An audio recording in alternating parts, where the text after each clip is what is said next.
I am so happy to be here and welcome everyone to this afternoon discussion after lunch.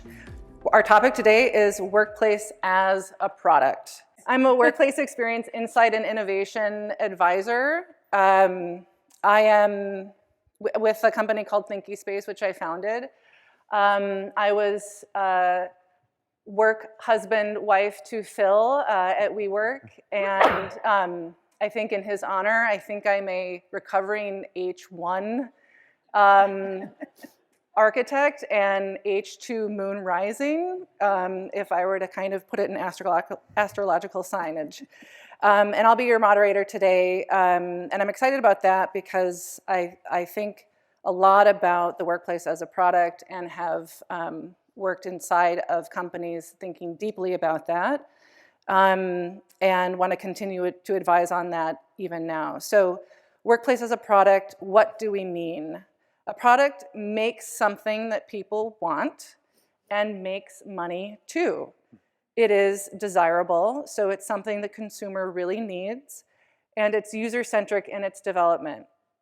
It's feasible, it builds on the strengths of our current operational capabilities, and it's viable, meaning it's affordable, financially sustainable, and profitable. Okay, so how does product and product mindset apply to our field and workplace experience? I mean, it's a really good question, especially when, to be honest, one of the core tenets of a product design is that it makes money. And the workplace doesn't necessarily directly make money, asterisk, unless you're co-working. And or something else that's like financially trading between the user and the product itself. So it's something that I think we want to think about and talk about here today.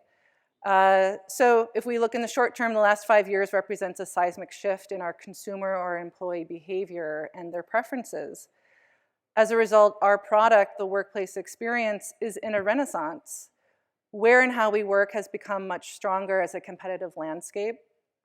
Our options have drastically diversified. The 5-day office work monopoly is over. But solving for hybrid and distributed work still feels like the Wild West, which is, I think, is why we're in Texas this year.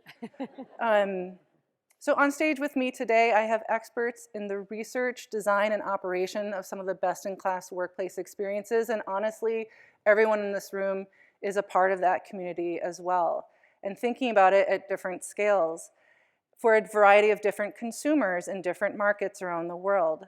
And one thing just to note, we're going to talk about what's happening in the office as opposed to home or other places today. And we want to think about that office as an on-site experience as the most valuable experience, knowing that it's one of many and multiple options for our consumers. So if we buy into that, let's get started. So please join me in welcoming the experts, Leah Bauer from Workday. Hi, everyone. Deborah Whittemore from PepsiCo. And Jeremy Moulthorpe from Pangiam. So I'm going to have basically 3 prompts in this discussion. And then we're going to open it up for a wider discussion with everyone here, and we're really excited to hear from all of us on this topic. Okay, so the first tenet of good product development is that it's consumer-centric. We're making something that consumers need, whether or not they actually know it, but it is driven by what the consumer is telling us. In the workplace, our consumers are employees, but also visitors and guests into the footprint of the workplace. That comment earlier about extending to people that are sort of excited about the brand and experience centers, or even those that are part of the on-site experience. So we want to know from our panelists how we're listening and learning from our consumers to know what to do with our product next. So I'm going to start with Leah. We'd love to hear from you how you are at Workday gathering consumer behavior and insights. How do you listen? How do you gather feedback? Well, we do a variety of things. We not going to be any surprises, nothing earth-shattering, but we are doing a lot of focus groups And that's not just with a project that we're doing, not related. We're doing focus groups across different business centers, as well as different types of work. People that don't come into the office, we're trying to really listen and do smaller conversational focus groups to help inform what we're doing in our spaces. We also have Workday's big into surveys. So we have a weekly survey that has usually 1 or 2 prompts to answer about the workplace, but also about behaviors in the workplace. I think that's a really key factor that we're trying to really focus on, is how people are behaving in the workplaces that they have, whether that be a remote workplace or whether that be, you're traveling and you're in an airport. How are those behaviors kind of going across the whole portfolio, as well as in our office space that we're designing right now? So I think there's a lot of that. We do a lot of listening. I think I've been an architectural designer for 37 years. I'm giving away my age, but I think one of my biggest strengths is that I really try to listen to those that are using the workplace, and a much younger generation with a fresher perspective. I think it's really important to help inform what we're doing in the future. Amazing. Okay, I'm going to turn over to Jeremy, who's with Pangiam. Pangiam has a very unique approach to measuring the human experience. So if you could, in a nutshell, tell us how Pangiam gathers consumer behavior, and what are you seeing and learning from how you gather? Yeah, so Pangiam is a physical AI, and that means is we basically put a device in the ceiling or use devices that are already in the building to understand anonymously how people behave and interact with their built environment. And it's a bit unique. I don't think I've ever seen anything like this in the market, but we don't necessarily care so much about occupancy and utilization. We care more about what are the actual behaviors taking place in the office. And if you design a space with a design intent, you hope people will use it for that intended purpose. But what we look at is actually how they truly use it to help inform what actually the people want. Right? So it's a different perspective of just, are they showing up or not? It's actually getting an understanding of, what do people want out of that product? Okay, how many people have seen Pangiam's demo? Andrew, I like to describe it as the avatar for the workplace, right? It's sort of these body posture measuring methods. And it's interesting because you're doing that as one technique, and you're also doing behavioral measurement weekly in another sort of survey method. Do we see the two working together? Well, yeah, I hope so. Yeah. I think more information is better than less information. And I think that's the next wonderful step that we really need to be doing at Workday, to really analyze it in real time. Okay, great. And Deb, again, in transparency, we had some prep sessions, and she was telling us, some really interesting stories, and also a kind of different perspective on the consumer profile. So you were telling us that 95% of your portfolio is warehouse employees and 5% is corporate office. And I think there's actually a couple of different companies here that have that kind of same profile. And I think it's really important to think of not just the knowledge worker experience, but many and multiple different ways of being part of the workforce. But I'm interested to hear from you how you're listening to your employee base today, given that unique profile. Yeah, so we have about 225 million square feet globally, and it does go across manufacturing, warehouse, distribution, product exchange centers, and really we focus on what we call the frontline experience. And a lot of them, they don't have computers. They don't need a computer because they're working on their line, they're moving and selling. And so we really just kind of think about in a different way. And we established something called a facility condition assessment light, which was basically looking at outside the yellow line, as we would call it, those services there. But what we're going to do is we're going to change it up a little bit, and I'm going to call on a friend. So Alex, who works with PepsiCo, is actually one of the associates that she kind of manages a lot of these FCAs, and actually has traveled globally to talk to different people there. So I'm going to turn it over to her to talk about how is that working and how listening, and yeah, we put it in a database and all those things, but I think the real-time experience. So we're switching it up here. Call a friend. Thanks, Deb. I'm Alex. I also work very closely with Deb and Casely on the real estate team, but my pillar specifically focuses on employee experience and activation. A lot of my role today focuses on supply chain, frontline employee experience. So as Deb mentioned, when we're talking about the frontline employees, we're really talking about warehouses, distribution centers, plants, places where we make, move, and sell our product. And that is hundreds of thousands of employees. As Deb mentioned, most of those employees don't actually sit in front of laptops or have company phones. They typically aren't even logging into their employee email because most of their work is in person, again, moving things, working with equipment. So as you can imagine, communicating with them can be challenging. So what we like to say for communication to these employees is 10 different styles of communication, 10 different ways. So everyone likes to be communicated differently. I'm sure everyone in this room has their preferences, but that means a whole host of things like digital signage in the space, printed signage, text messages for the drivers who do have phones, email communications, and we target across all of these different platforms to send the communications to them, but also to get feedback back. So similar to Workday, we love a survey. We do it a little bit less frequently, so we have one large annual survey called our Org Health Survey, and that goes to all corporate employees and the frontline employees. And it's a very busy season for HR where they're going and hosting in-person sessions to actually get all those employees in front of a computer to submit all that data.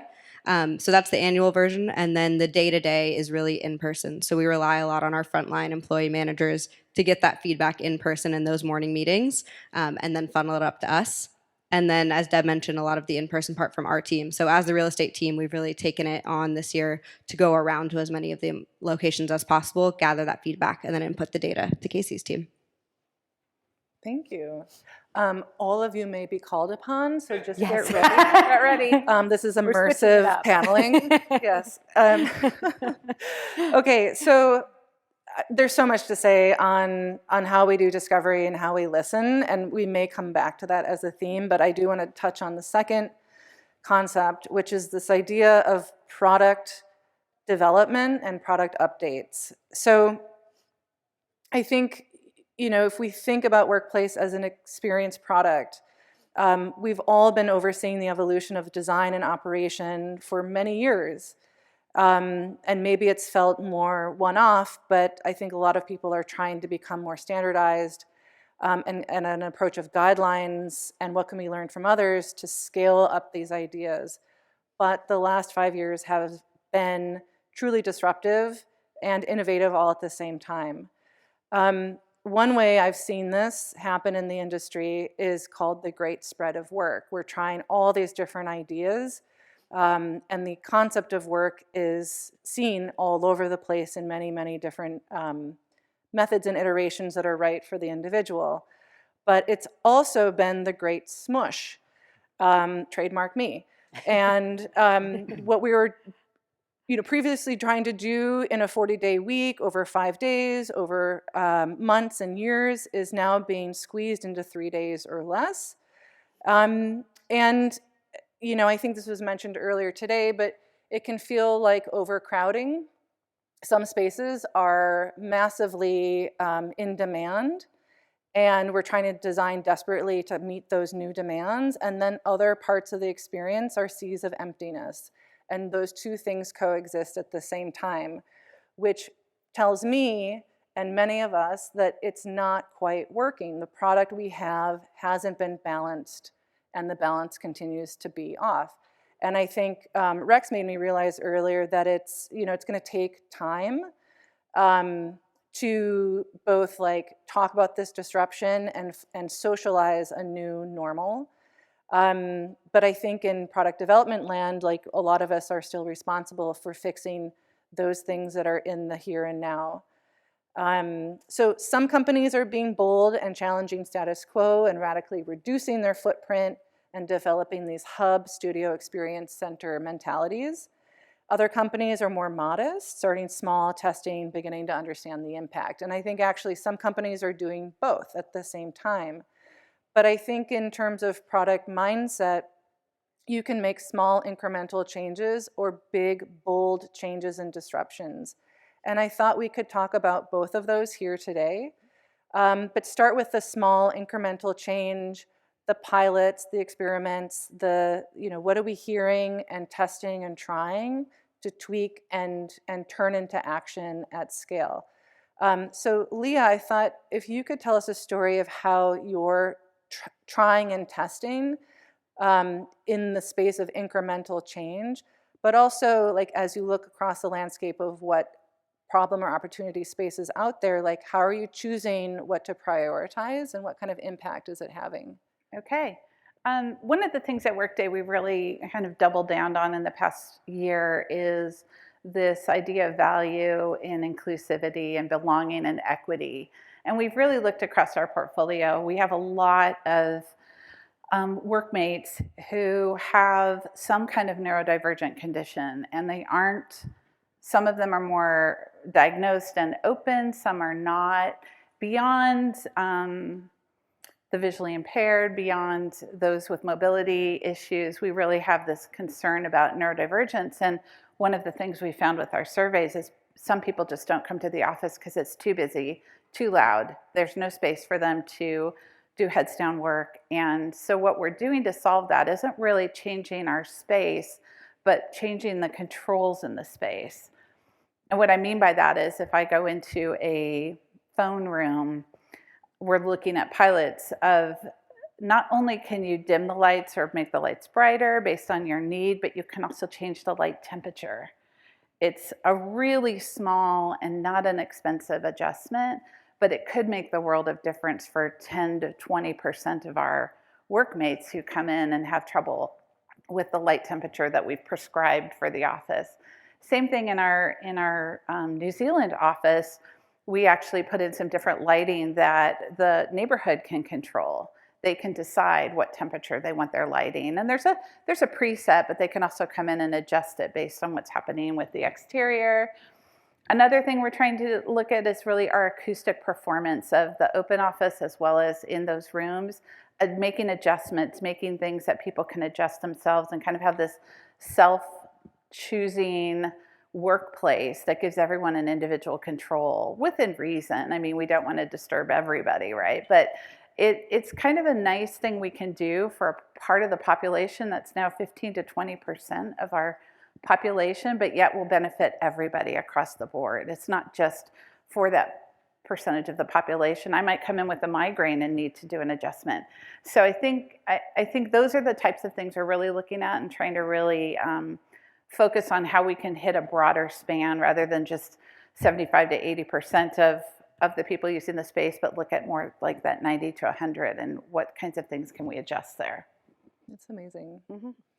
I'm going to ask Jeremy, because I think you're working with a lot of clients on testing out new ideas and using a supporting technology to measure the change. So how are you working with customers? Make maybe a story about that, and how is the platform of Pangiam helping bring insight to these small pilots that are being executed with your clients? There's a good story about a 110-year-old financial company out of the UK, and they opened a headquarters in Denver, Colorado about 10 years ago. And at the time, when they designed that space, it was very much a finance institution, right? Legacy people that wanted their own private office. They wanted separation between social floors and focus floors. And they all went home during the pandemic. And then when they came back, they installed Pangiam because they wanted to understand, okay, we've been away from this place for almost 4 years. Our talent has changed. We brought in younger people. A lot of the elderly people left or retired. So who are we now? What does our culture look like? What's our work style? And after they put Pangiam in, they realized that the space that they dedicated, 90% of their space was dedicated to focus work, which means private offices, desks, private rooms.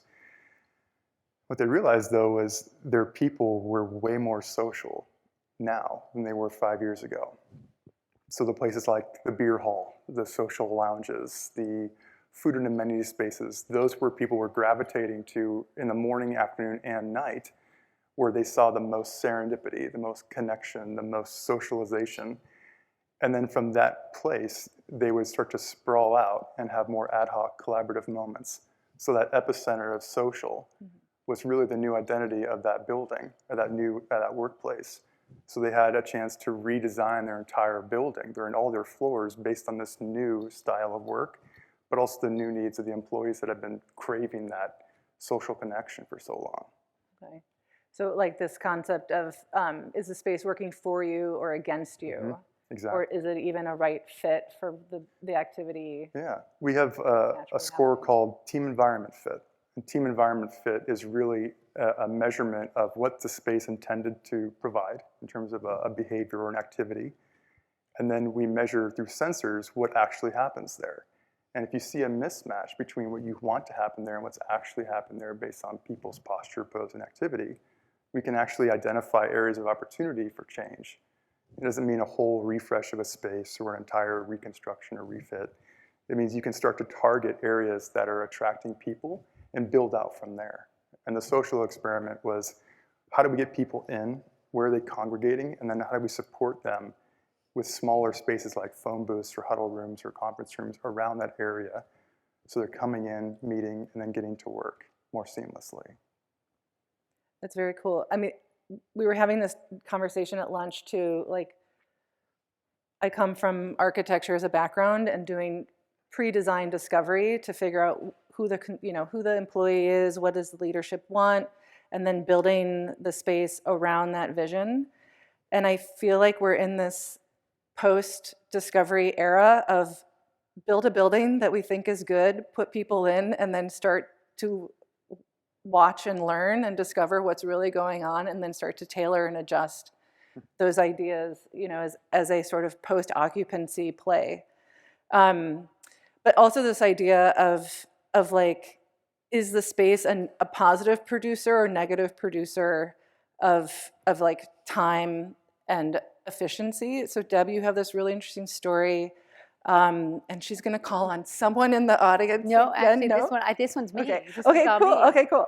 They might jump in if I like. Yeah, but I'd love for you to tell us the story of like a small insight and where it led. Yeah, so I know because initially you had spoken about just like the small things that can make a big difference, and we always think about big things, big changes, but you can also do small things, and that also create a big change. So again, back with the frontline experience, a lot of things that they're actually concerned about is, what's the break room? Is the TV working? Is there Wi-Fi? Because remember, it's in an industrial area, so there isn't as much attention on, is there a lot of Wi-Fi in here? Because again, they're working in a different way, but they want to make a phone call home. So there's that piece. And then we had one story where they had one bathroom that broke down, and it took them a bit to get it fixed. And they said, but then once they got it fixed, because they were all in the warehouse, they got it fixed, productivity went up 80%. So like in a span of time between the time it broke to the time they fixed it, they could actually measure the amount of productivity that changed, because people could go in 2 different lines rather than just one. And so you think about the basic needs in the physical spaces that we have is really critical. Another one that we had was when there was someone who had gone to a location and they wanted a ping pong table. And if you're managing a P&L, if my forklift breaks or I want to buy a ping pong table, the forklift wins because I need to actually make my quota, but I really still want the ping pong table. So we actually had one at headquarters. We mailed it, we shipped it up to them it was probably like $100. They were so happy. So, and then again, it's that small thing that makes a big change, because now they have something, in their break areas. So we really look at that as well. To Alex's point too, is when we're asking questions about that. In Charlotte, North Carolina, we have a big plant, as well as it has distribution tied to it. In the men's and the women's locker rooms, there are a full weight set, complete, and then treadmill. So they actually have separate gyms inside the locker rooms, because again, they've got long shifts, and they don't have to worry about going to the gym. They can go to the gym at the office, get ready, go home, or come in early and do that, so then they can get back to their family, so they have that workplace harmony. So because one of the things we always say is they didn't stay home.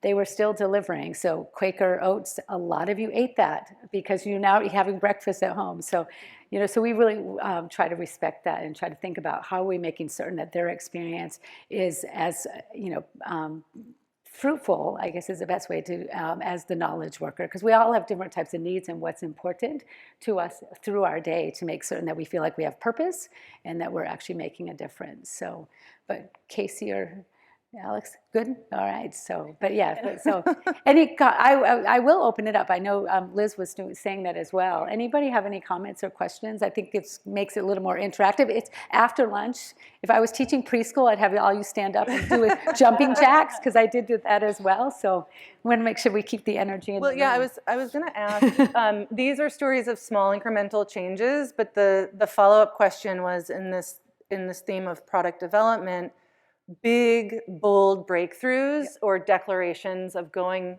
in a different direction.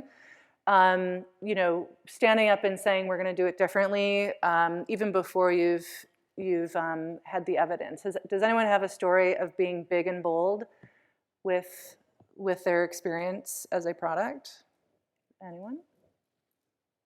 Okay, interesting. I can share one. That's evidence. Yeah, do you want to share? Yeah, Okay. I'll share. So we obviously with PepsiCo, we make potato chips, which are actually from a farm with actual potatoes. I mean, ironically, you would be surprised at the number of people who don't realize it does actually come from a farm.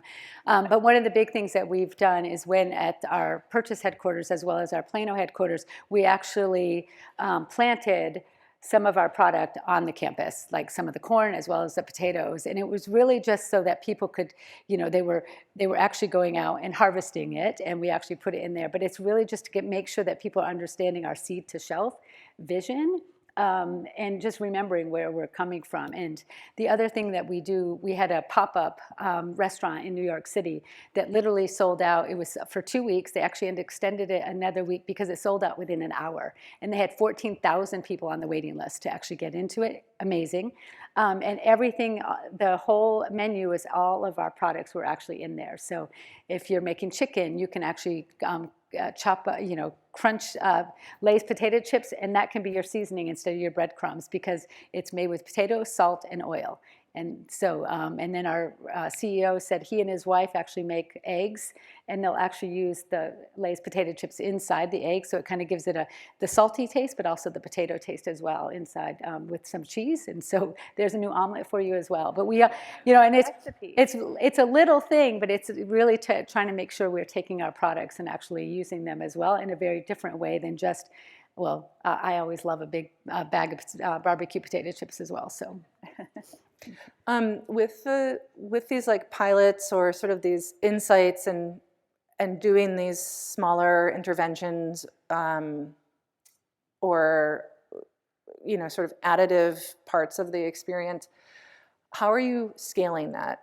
Are you doing standards? Are you doing guidelines? Like, how are you sharing that out? And are different markets or regions accepting these new concepts? Well, we have a new global design guideline that I developed when I joined Workday a year ago that really is a guideline, not a standard. We feel like guideline is a better word. We give kind of guardrails around what we can and can't do. We have do's and don'ts, but within those guardrails, there's a lot of leeway, and that helps us get regional autonomy, kind of get local culture involved into our spaces. We still want to go in to any space and know that you're at a Workday office, but that can be achieved in many different ways. And we're giving our architects and our design partners a lot of leeway with that. We're also giving our workmates a lot of choice with that.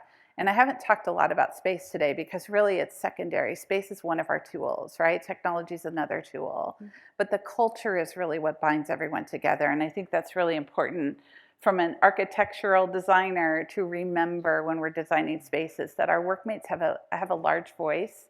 They've been given a lot of input, and they're able to really help inform what their office is going to be. So I think that's going to be really key. It may not sound like a huge thing, but it really is. I think having people give voice to what's happening and pivoting when you hear something's not working is really, really important. I know my colleague Aaron's here, and he delivers spaces for us, and he can tell you, can't we just settle on something? But we do have to make a lot of changes, and we do have to pivot with the workmates' needs and wants, and we're really careful about how we do that. Yeah, Okay. Like over the edge. Yeah. Just wait for the microphone. Yes. Thank you. Do you have some examples about where you allowed flexibility with the design guidelines, and at what levels? Is that just like regional leadership that gets to make those changes, or? Well, we do engage our workmates a lot. So we'll do, at the beginning of a designated project, right? We'll have a focus group with the workmates that are the stakeholders. That could be leadership, it could be those who are influential in the group. Some of the offices are smaller, some are quite large, and so it just depends. We'll have multiple focus groups about it to find out what really does the space need to do for them. And it's varied quite drastically based on region. What our EMEA counterparts want or what they want in Germany is not the same in Copenhagen, and vice versa. You know, what we want in California might not be the same in Japan.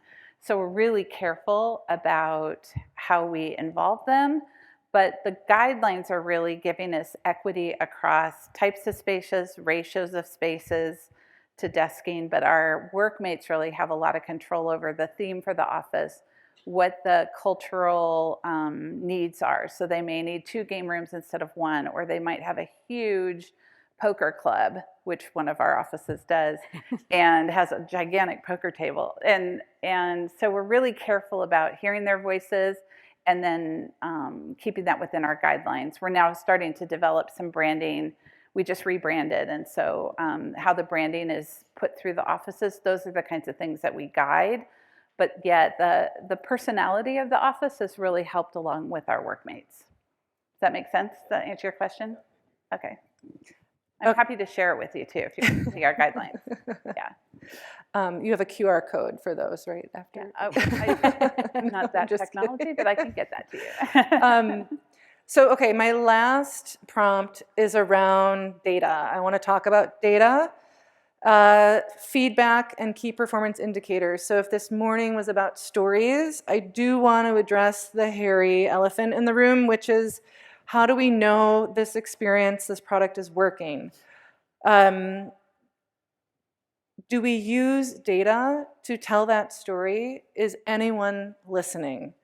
And I think it's something that's near and dear to my heart. I've been asked to look at metrics, find the metrics, build frameworks around the metrics, and in many cases, no one's looking at the metrics. So I'm very curious from this audience to know, do behavioral data and metrics matter? What's changing in the data landscape? So I want to flip it over to Jeremy, who I feel like is our H3 forward thinker of the group. We're sort of seeing into the future of AI and building something from the ground up now in terms of data framework and data landscape. So any thoughts about what you're seeing and how,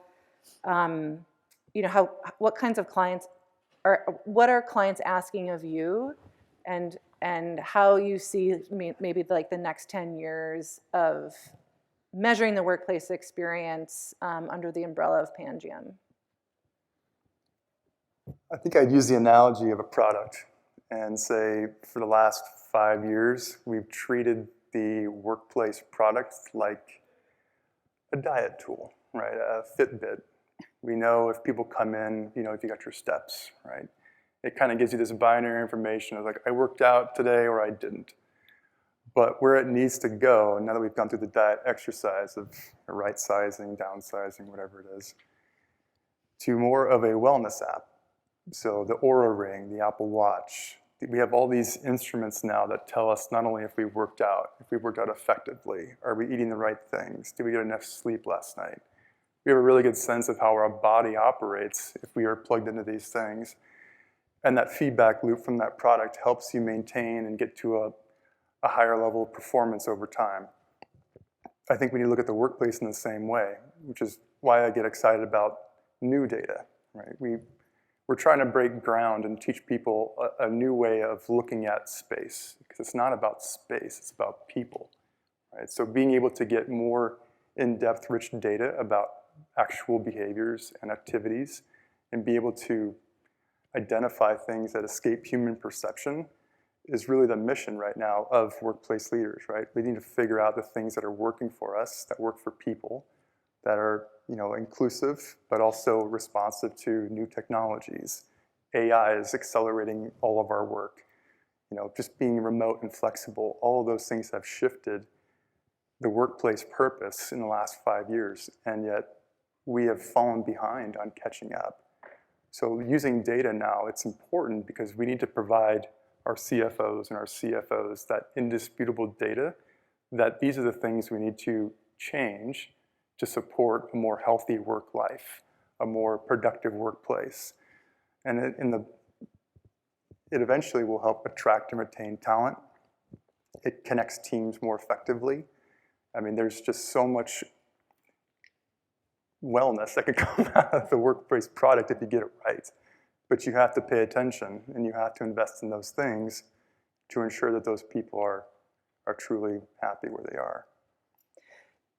With data and data platforms, I feel like the struggle always is, as sort of an expert in measuring the workplace experience, like, I love it, I believe in it, but when I'm trying to explain it to my boss or my boss's boss, like, this matters, we see a new behavior, we thought we were doing this, but actually we're doing this, like, myth busting the actual experience.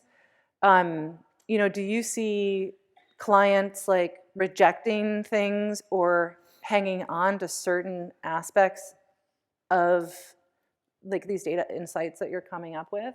Like, are there easier things to hold on to or harder things to explain? I think the forward-thinking companies, they're really, really looking at the purpose first. What are we trying to accomplish in the office? What is the purpose of us being there? Is it to connect and collaborate? Is it to help mentor new people? There's a million different things that we all do each day. But helping leadership understand that there is an actual role for the workplace, and it does have a purpose, and helping them align with the workplace team on what they want to accomplish there. It makes the conversation for change much easier, because once you have an idea of what you want to accomplish, you can very quickly point to where it's failing, and then be able to course correct and improve and optimize and continue iterating. So yeah, we have an uphill battle trying to convince our CFO to give us more budget to test and experiment. But what's important about data is it does give you measurable results. So if you try something and it's successful, you can measure the outcome and take it back to them and say, look, here's the productivity level that increased, or here are the number of new connections or relationships that formed. Like, this space is now working because of these changes we've made. And now we want to take this program and apply it elsewhere. So it's spending your money more wisely and be able to measure the results. Yeah, I mean, the thing that I like, to me, what gets me excited about Pangiam is this thing that I constantly heard about when we have people come back, we want them to collaborate, we want to recreate these connections and this serendipity that's so important to the human experience. And along comes Jeremy and he's like, I can actually measure serendipity, like in a way that it's like at scale, I can see and observe it happening and where it's happening, and then we can discuss whether or not it was intentional or accidental, and then shift things around so it becomes more and more intentional over time. And I'm curious, like, I think that's super cool. Like, do your clients think that's cool, or is it sort of a nice to have learning? It's becoming more cool. It's becoming more important, I think, because I think we all had an expectation of we're going to get people back and they're going to do what they used to do. But what we found is that when people come back, they want to have an experience they can't get at home, right? Serendipity is a great example. I love that word too, but you can't really get serendipity out of a Zoom meeting, right? It's very intentional. You have to block your calendar, you have to find time. You have that start and end time, and it's so transactional. But if you can explain to a CEO, a great example is like Adobe, right? They value connection because they believe connection leads to creativity. And when you're connecting with people that aren't typically within your department, you're bonding and bridging with other people. Ideas flow 7 times faster than when when they communicate online, right? Ideation, knowledge sharing, it's so much quicker and efficient in person. So yeah, that metric is becoming way more valuable to an organization. That's good to hear. Yeah, I love that, Phil, you had that analogy of we want to be a chapter in the big book of the business.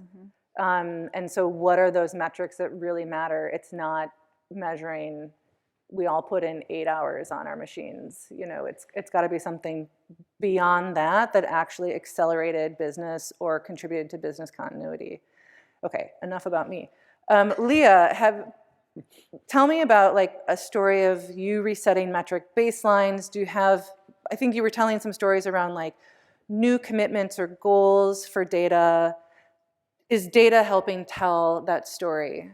Yeah, I think it's part of the equation. I don't think it's the entire equation. I think between our surveys and our focus groups and the information we're really carefully gathering with those things, and then I can go to a leader and really back up using data.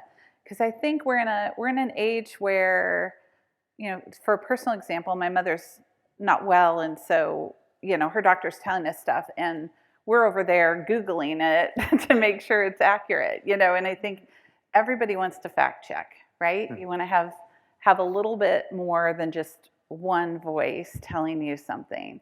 And so I think all of this in combination is really valuable. I like Pangiam's approach that it's really looking at behaviors and postures in the space. That's the kind of missing data point that we don't have yet unless I go and observe a space. So I think it's all in combination. I also think it's an evolution, not a revolution. And I like to say that because, you know, there's just been a lot of, the past 5 years especially, have been a lot of like tried, tested, let's throw this at the wall and see if it sticks kind of thing.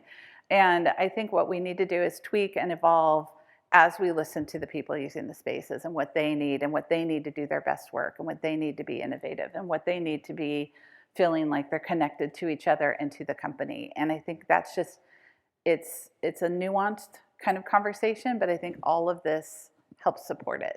So yeah. I think the data is very important as a supportive tool. Yeah. And we were having, again, you know, we were sort of saying like, okay, if this is the theme of the question, let's be really honest, like, are people really picking up what we're putting down with the data?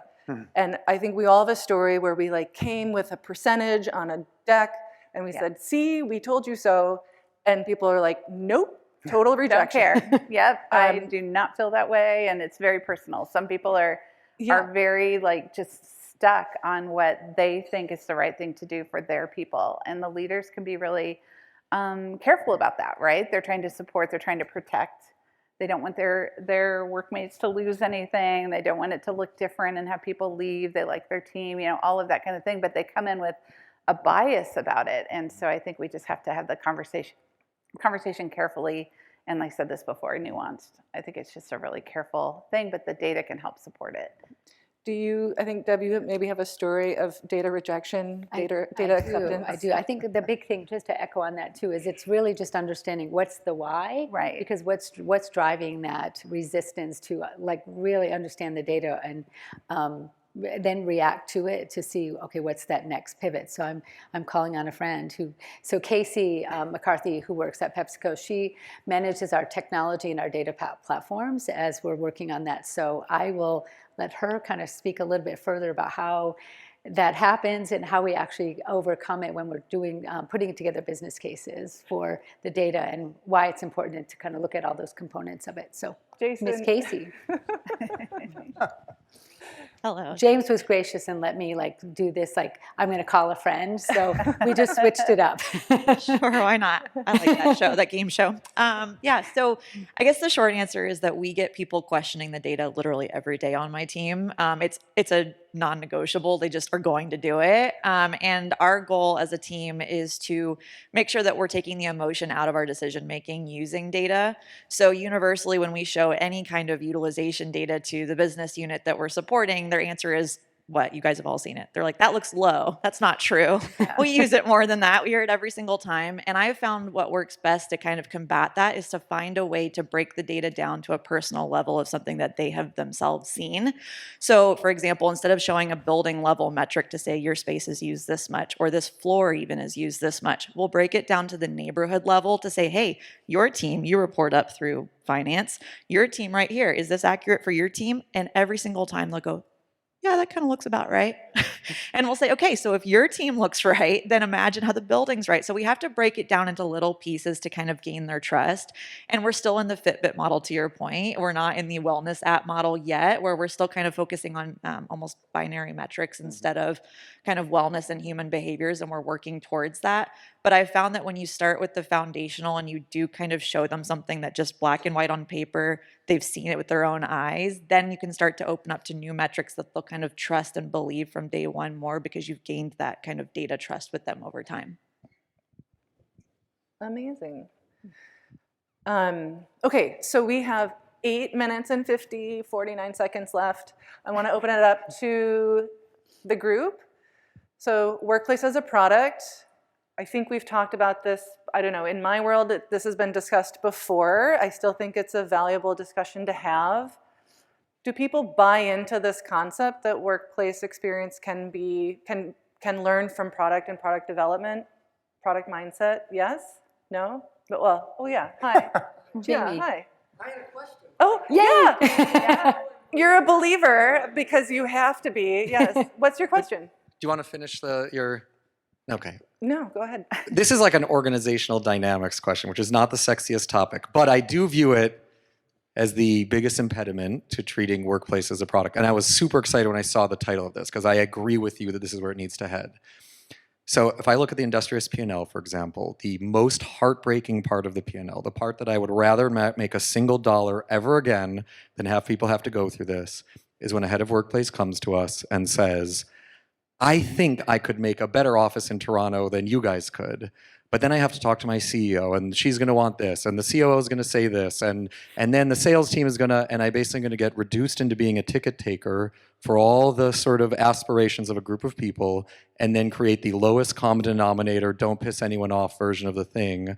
And so it'd just be easier if you just do it for us, and I can save having to do that. And that really, to me, in addition to the things you said that make a product, customer focus, iteration and development, is a product has to have an author. There has to be someone who has a point of view and says the headphone is going to click this way, and otherwise it's a service. It's like being a lawyer or an architect or something where you're basically in client services. So I'm just curious if people have any tips if you want to treat your workplace as a product, and that requires people to follow your lead and just say, you got to trust me.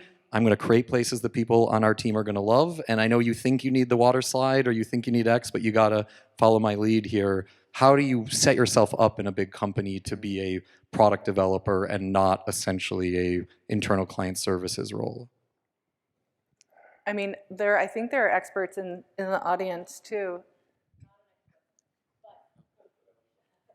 Good question. Is this going to add on to it or new question? It's going to add on to it. Awesome. And then I have a question. The way we've tried to do it is measure the success in business outcomes.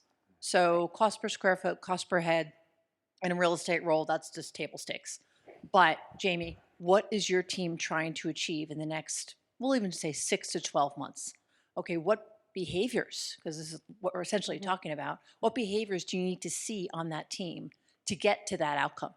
Okay, what do we need to do from a real estate point of view? And as Leah talked about, tools, what technology, what agreements, and what spatial enablers do you need to get to those behaviors? And then we agree on how we're going to measure. And then we come back and we say, okay, did you get there? Okay, cool. So can you trust me a little bit more next time?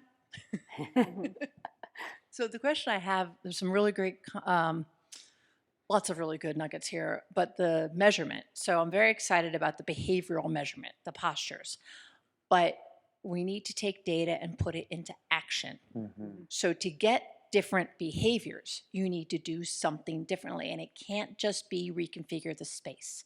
So I'm very curious. I love all the PepsiCo stories and Workday, but I'm very curious from Deborah and Leah, what actions are you taking with the data to change behaviors? You want to go first? Yeah.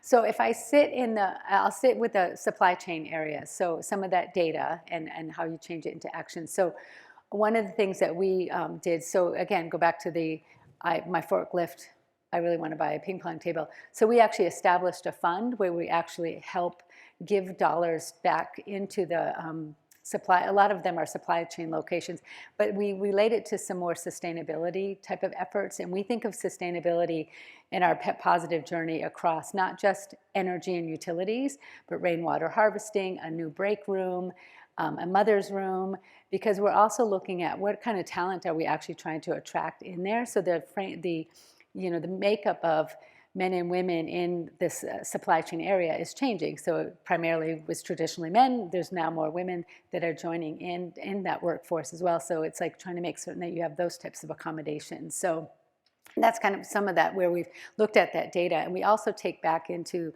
I think Jeremy was talking about just capital funding. It's really hard to get an ROI on, okay, I'm going to spend all this money doing this fit out. Where do I see the top line growth of, did I sell more product because of this? And so we actually look at that in a different sense that we look at, so how much retention do we have? Because as you all know, if you lose someone and you have to hire someone back, it's cheaper to keep someone than it is actually to bring someone new in. So we actually use those metrics as well. And we'll focus on this location has a high attrition rate. So we try to figure out, well, what's driving that? So what's driving that change in that environment? So is there something that we could do differently in that space so that we could actually retain that talent? So that's some of the things that we've done.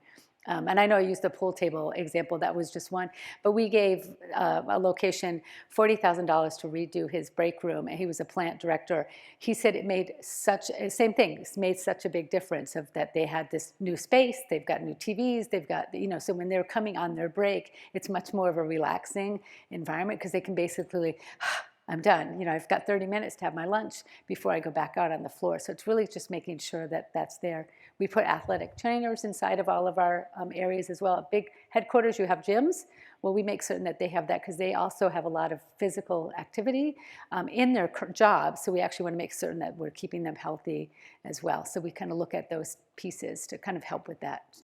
Just really quickly, I know we're running out of time, but what we're doing at Workday has been maybe a little behind the curve for tech companies, but up until about 6 months ago, we had a one-to-one seating. Everybody in the company who was a full-time employee had their own desk assigned to them. And we had a sea of desks that weren't being used, obviously. So instead of just making a mandate of, we're going to go to a neighborhood environment, and we brought the workmates along the journey, and a lot of the leaders were really reluctant to do that. And what we've done is we've empowered them to control their own neighborhood. So I might not be assigned a desk, but I actually have a spot in the office. And we have campuses of buildings. We have lots and lots of buildings. But I actually have a place where I know my team's going to be. It's not just a free-for-all. And that has really helped. And we used our data analytics to help inform that and help bring people along that journey. I think that was really the key thing we did. It sounds simple and kind of not that revolutionary, but it made all the difference to them to look at, look, your Wednesday, Thursday, Friday might be your busiest days, or Tuesday, Wednesday, Thursday might be your busiest days, or Monday, Wednesday, Friday. But we need to condense this office environment in order for it to work the best way it will. And it's kind of that hard catch-22. I was talking to someone at lunch about it, where you may have not that big of a utilization in the office, but that's forcing people to feel like they have all the phone rooms as offices, right? And so the denser you get, the better it helps force naturally in a cultural way that people will use the office differently. So we're looking at the balance of that. But yeah, and I just want to, I wrote something down that I think we can close with that helps answer your question. Yeah. As someone who's trained as an architect and works a lot within companies who have adopted architectural language into developing technology, I think one thing we can learn as an industry in real estate and architecture is learning from how to develop a product, especially a tech product, and how can we sort of change our own way of working. I asked someone who's a product manager inside of a large tech company developing real estate solutions what he thought about this topic. I said, do you think it's relevant? Do you think product development will stand in this industry? He said, I think product is an important concept for large corporate real estate groups, but it goes against the historical industry approach and in some instances challenges existing power dynamics. But if you want to modernize your workplace, I don't see another way. Without a product mindset, you invite a lot of risk. And so I'm going to close with that provocative thought. And thank you so much for your time and for your expertise and for your attention. So thank you so much. Thank you, Liz. Wonderful. Incredible. Thank you so much for sharing your insights.